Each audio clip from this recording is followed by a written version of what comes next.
What is up, all you wonderful people on YouTube? Now, I know this is a new channel, and this video is not going to do that great. I could care less about views, but I really want all you new lawn care guys, landscaping guys to really see this video, because I've been seeing people that are talking about how to get you your new to lawn care solo setup, and these guys are an absolute joke.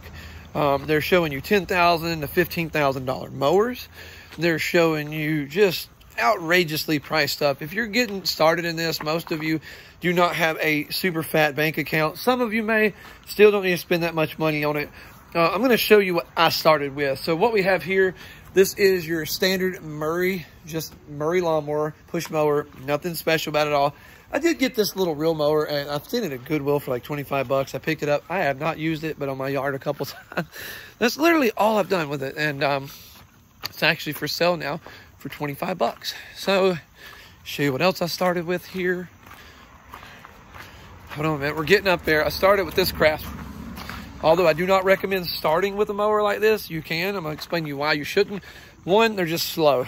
It's really hard to, especially you start getting kind of big and you start having multiple yards in one day, it is extremely hard to really do it in a timely manner. What this thing can mow in an acre, either one of those zero turns can probably do 3. Literally, they are much, much better. Do not knock on me. It's a mess back here. And here's the weed eater that I started out with. It is a Black & Decker, little battery powered. Nothing special. Now, I'm not gonna lie, that's a terrible idea right there, because I don't know how many times I was running out of battery power and I was still working, still not done. So that was one of the first upgrades I made. And I'm gonna show you what I'm running, or I ran, and I'm still running. It is these Hyper Tough 26, I think they're 26 cc. They're at Walmart, they're 108 bucks. They are the straight shaft with the gearbox. I ain't even lubed these things. I have ran these all season. I have beat the snot out of these things, and they're really, really good weed eaters. As you can actually see, one is bent. I think it's the top one. Yeah, the top one is bent. Still weed eats just fine. Now, what I do run on it is I do run the Echo Black Diamond string on it. The only thing I will say, I feel like on an Echo, you could get like a smaller engine and it would pull this stuff better. These things do, right here, you see how much string I got sticking out on this guy? It'll run great like that. Once you start getting about that much string, it starts kind of bogging down a little bit, but they do great. They do absolutely fantastic. We have done like full bush hogs with those things, and they do great. Those are 108 bucks a piece. And you can get the 3-year protection program from Walmart and just keep taking them back. So really good deal if you're starting out. Yeah, you can buy like a used Echo or something like that, and that's not a bad deal, or like a used Steel, used Husqvarna, not a bad deal at all. But at the same time, 108 bucks. You can get 2 for the price of a used and still have like a little warranty program going with it. And in this business, I'm going to tell you, warranty is everything. It really can be. We had this issue with my Ferris. This was the first thing I upgraded to. Where is it at? Right there. That's the first thing we upgraded to, is an IS 1500Z. We bought it for 3,500 bucks with 900, like I think flat 900 hours on it. We got like a good 2 months out of it, and then we started having a lot of issues. We've had to replace both coil packs. God, what all else? There's been the PTO switch went out on it, the ignition switch went out on it, and then just a couple other little things that we needed to service on it. So, and these things, when they go wrong, they happen at the absolute worst time, and that thing has 0 warranty on it, so that sucked. As far as a leaf blower, I'm going to show you what I started out with. This right here is a Black Max from Walmart. This guy right here, just your standard, let me get you down here to it, just your standard homeowner edition Black Max. More than enough, more than enough. And then I started with your standard homeowner edition Craftsman. Unfortunately, this one had a bad day. Fell off the trailer. It happens.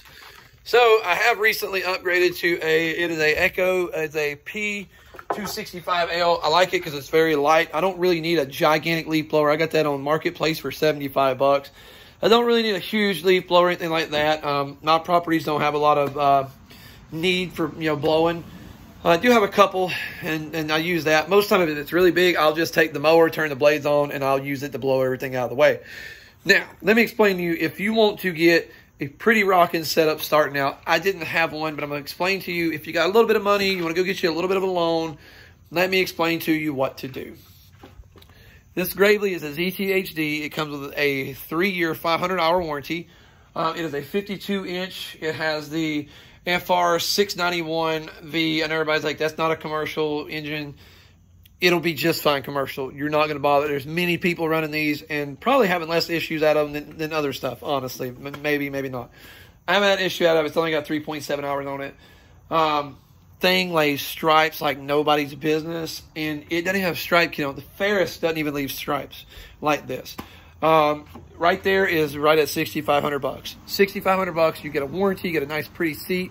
You get a 52-inch cut. Now I'm going to go ahead and tell you, 52-inch cut, a little dangerous to just have. And the reason I say that is you're going to have properties where a 52-inch cut may not get you by. It's one of the biggest reasons I started with the 44-inch, and that's the reason I'm not getting rid of the 44-inch mostly.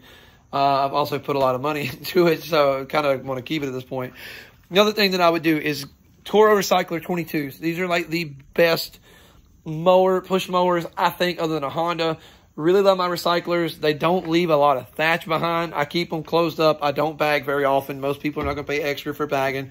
I do have the bag, but it's extra. If you're going to have me bag it, then I got to take it with me.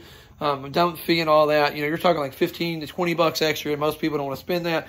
So I just keep it completely closed up, as you see, like that right there. Keep the back closed up, and then we mow like that, and it really don't leave any thatch behind. Not a lot of difference in bagging versus not bagging with these mowers. You can pick these up on the marketplace. I think I picked that one up for 160, or no, this one right here, which is the 190, I picked up for 160. I picked this one up for 200, I believe, which is the 163, and I never even run that. I like the 190. 190 is my baby. But that's about as good as it gets as far as push mower. As far as weed eaters, I don't really see me upgrading anytime soon. I am going to buy another backpack blower. I am going to be going with a 150 BT Husqvarna probably. I know everybody will be like, oh, I'll get the Echo 9010. I'd love to have the 9010, but I don't know how leaf season is going to go. This is my first season operating, and we have been a huge success. And so we're just kind of trying to figure out how everything's going. So if anybody can tell you how to start out, I'm that guy. You can see how my seasons went. I'm already upgraded from a 44-inch Ferris, or actually a 46-inch Craftsman, to a 44 Ferris to a 52 ZTHD Gravely. So I mean, it's been a pretty good year. We started with one single trailer. You can usually get these at rent to own if you're a little hard on money. It's okay. It's fine. No big deal. Rent to own, they don't check your credit. It's like $100 a month. Nice little single axle trailer. Get you some Amazon weed eater racks. I wouldn't recommend these if you're going to be running like a really expensive trimmer, because these will damage them. The Walmarts, they're $108, and you got a warranty, and Walmart doesn't question anything that you take back. Just take it back. So anyway, this is the video. I hope you guys liked it. I just want to give you guys kind of a solo setup. Like, I see these people come in here, you know, doing these solo setups, and like they are decked out. It's like, dude, shut up. You're trying to get these guys in debt for they even know that this stuff's going to work. Anyways, hope you guys liked the video. This is Murphy's Lawn Care. Check us out, guys.